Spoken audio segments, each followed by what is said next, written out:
merong toxic culture kasi sa Pilipinas, ang mga pamilya sa Pilipinas, na yung pagtulong ay nagiging obligasyon.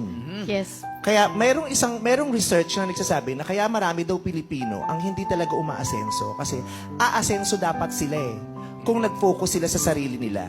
Kaya lang, yung kinikita nila, nauubos ng lahat ng sinusuportahan nila. Kaya yung sarili niyang pag-asenso, hindi niya naituloy.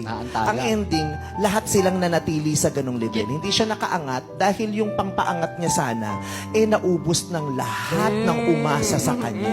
Yes. Kaya yung kagustuhan mo daw dapat mag-share ka kasi masarap naman talagang mag-share, 'di ba? Pero pag Tama naging obligasyon na 'yon at nakakasagabal na 'yon sa sarili mong pag-angat, dapat daw hindi ganoon. Yes po, Meme. 'Di ba? Yung susuportahan mo yung nanay, tatay mo, susuportahan mo ang kapatid mo, mga anak na mga kapatid mo, mga asawa nila, mga pinsan mo, mga napang-asawa ng pinsan mo. Ang ending, tumanda ka, na-realize mo, ano nangyari sa akin? Wala nang natira. Wala tuloy ako naipon kasi lahat binigay ko sa kanila. Tapos ngayon, ako nang may kailangan na hindi naman nila ako masusuportahan kasi may iba na rin silang Ang sakit-sakit.